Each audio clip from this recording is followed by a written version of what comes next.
Good morning, Dr. Gary here on the road. We are dental practice brokers and we sell dental offices nationwide. Today's topic is seller beware when offered an outrageous sale price. We'll get into that today. So as you know, we're now in 28 states around the country. We have 10 employees, including 2 CPA accountants, and we're available to you 24/7 just about, from 8 a.m. till 9 p.m. East Coast time. Now, the phone number to reach us is 201-663-0935, and the phone number that's our main phone number. You can always reach us. And we're available to you 363 days a year. We take off Christmas and Easter, but we are available to you. Now, the website is dentalpracticeguide.com or nationwidedentalpracticebrokers.com.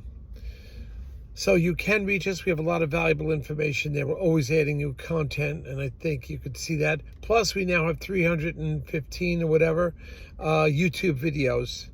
And I think it's called drgarysvideos.com. Also, you could look up on YouTube, Sell Your Dental Practice, Dr. Gary Sell Your Dental Practice. Check that out. Now, the information we're sharing with you today is for entertainment purposes only. It's not legal or business advice. All right?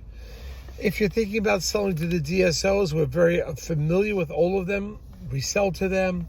They will often pay our commission, so there'll be no commission to you. And when you work with us, we could sometimes get your legal fees reimbursed upon successful closing, depending on certain criteria. But we've done that a number of times, that all the legal fees are reimbursed to the seller upon successful closing for the larger deals, the DSOs generally. So as far as what happened just recently, there's a certain level of a range that this is on a DSO purchase of a very large practice. There's a certain range that the well-financed, solid DSO will purchase. And recently I had one that I had about three DSOs that went to visit this one office or examined it. It was a multi-million-dollar office doing a lot of, general dentistry, but doing quite a bit of some work, specialty type of work. Then all of the companies came and gave a range of purchase price approximately based on some of the information they gave us, a range that they thought the practice would sell for based on a factor, the EBITDA, which is your earnings and so forth. It's your net profit with the doctor's salary factored back then, called EBITDA. Now, all three companies, which are large DSOs, these are well-funded, very organized, been in the business a long time. All three of them looked at the practice and said the range that they would give. And the seller said, that's not enough. I've been offered a lot more. And we responded, you may be offered more, but will this company be there post-closing, for the next several years? Don't forget, I bring companies that made it through 2008, DSOs that made it through the 2008 problems, recession, and they made it through the pandemic. These are solid companies. So they're the kind of companies I want to send to you. I don't want to often deal with the one-off companies that have very few practices as far as DSOs go. So this doctor interviewed all three of the DSOs, and they gave us somewhat of a rough range, depending on the data that they handed in, and it wasn't sufficient. Well, the doctor wound up selling the offices. When you sell for, so to speak, a factor of EBITDA, it's usually 5 EBITDA, 6 EBITDA, sometimes like maybe 7. But the doctor sold for 10.7x times EBITDA. That's pretty outrageous. That is a very high number and possibly unsustainable. I can't believe they spent that much money. And the deal actually went to closing. It's something they wouldn't predict normally under normal circumstances, wouldn't sell for that dollar amount. Now, the one wise thing that this doctor did was they got a significant amount of down payment money. So if you're going to get these outrageous numbers, I'm not saying it's still not out there, but it's a lot less in 23. I think that doctor finished up his work in 22. So still got sort of in under the wire where money was still available at a reasonable price, somewhat reasonable price. Now it's gotten very expensive.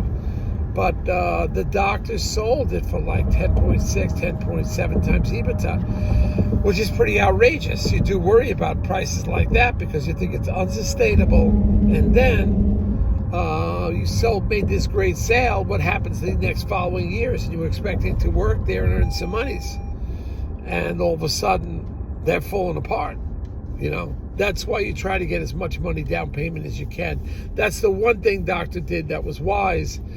They got, a good percentage down payment. So if all went south, so to speak, they could still have their, the bulk of their money. And that's kind of what happened. I was happy to hear that, happy to listen to my advice to get as much down payment as possible. And that's what he did. So outrageous numbers, yeah, they're still out there. But the rule is get as much down payment as you can. When everybody else walks away and somebody comes up, I guess they think they're the smartest guy in the room. You always be careful of those people. Just stay away from that because that's going to run into big problems. Really big problems. Eventually. That's what my analysis is. I may be wrong. It's possible. But my analysis is big trouble's heading in the future for this one doctor. He should just be smart enough to hold on to his high down payment and then hope for the best. Okay, thank you for listening. We have more information coming soon, more practices for sale. And we're getting them weekly now. So we're trying to get the newsletter out as soon as possible. Occasionally we get a practice that wants to sell immediately and does a drastic reduction. We just sent out an email of like 5 of them with drastic reductions. Please read that. All right. Thank you. Bye.